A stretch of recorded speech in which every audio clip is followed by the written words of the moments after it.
4월 24일 월요일, 오늘 10% 이상 급등한 종목과 그 이유에 대해서 알아보겠습니다. 오늘 장은 오후 3시 40분 키움증권 기준으로 코스피 지수는 0.82% 하락한 2523.50포인트로 마감했습니다. 외국인은 매도, 기관은 매수로 임한 가운데 개인은 매도로 대응했네요. 한편 코스닥 지수는 1.56% 하락한 855.23포인트로 마감했습니다. 외국인과 기관은 매도로 임한 가운데 개인은 매수로 대응했습니다. 그럼 본격적으로 오늘의 급등 종목들을 살펴볼게요. 오늘 10% 이상 급등한 종목은 총 18종목으로 코스피에서는 7종목, 코스닥에서는 11종목이 나왔습니다. 이 중 상한가 종목은 KC코트레, 선익시스템, 가스텔바작, AFW, 누보, 상상인 인더스트리 6종목이고요. 오늘 하한가 종목은 성강, 할인지주, 대성홀딩스, 세방, 다우데이터, 삼천리, 서울가스, 다울투자증권 8종목이 있었습니다. 총 18개의 급등 종목들을 한데 모아서 섹터별로 묶어보니 6개 테마로 나눠볼 수 있었어요. 그 외 나머지는 개별 이슈로 오른 종목들인데요. 먼저 1번 OLED 섹터입니다. 일부 언론에 따르면 애플이 최근 LG 디스플레이에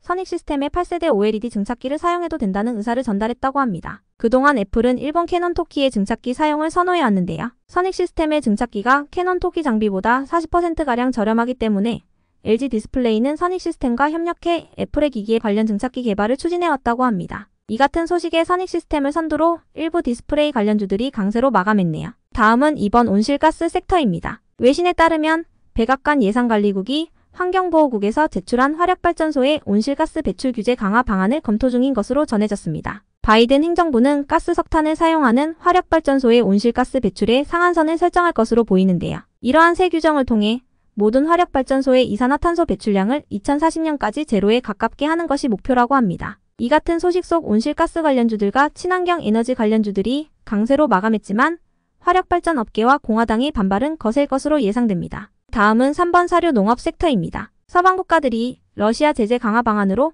전면적인 수출 금지를 검토하고 있는 것에 대해 푸틴 대통령의 최측근 측은 너네가 그렇게 나온다면 우리는 흑해 곡물 협정을 더 이상 연장하지 않을 수 있다라고 경고했습니다. 한편 러시아와 유엔 등이 맺은 흑해 곡물 협정은 내달 18일 종료될 예정인데요. 이 같은 소식 속 누보와 한일사료를 비롯한 일부 사료주와 농업 관련주들이 강세를 이어가고 있습니다. 다음은 4번 히토류 섹터입니다. 미국과 중국의 무역 갈등이 심화되고 있는 가운데 중국이 히토류 관련 수출을 통제하고 있다는 이슈가 계속해서 부각되고 있습니다. 한편 한국 또한 중국과의 갈등 조짐이 보이면서 히토류 수급에 대한 우려가 지속되고 있는데요. 이 같은 소식 속 히토류 관련주 일부가 순환매를 이어가고 있습니다. 다음은 5번 자동차 부품 섹터입니다. 현대자동차와 기아가 내일부터 올해 1분기 실적을 발표할 예정인데요. 2011년 이후 사상 최대 실적을 통해 전년 대비 큰 폭의 성장을 이룰 것으로 전망되고 있습니다. 이에 시장 전문가들은 자동차와 부품주의 향후 주가 전망도 긍정적이라고 전망했고 이 같은 소식에 자동차 부품주 일부가 강세로 마감했습니다. 다음은 6번 무더기 하한가 섹터입니다. 오늘 오전 갑작스럽게 무더기 하한가 종목들이 속출했습니다. 하한가 종목들이 이렇게나 많이 나온 것은 정말 이례적인 일인데요. 이번 무더기 하한가를 두고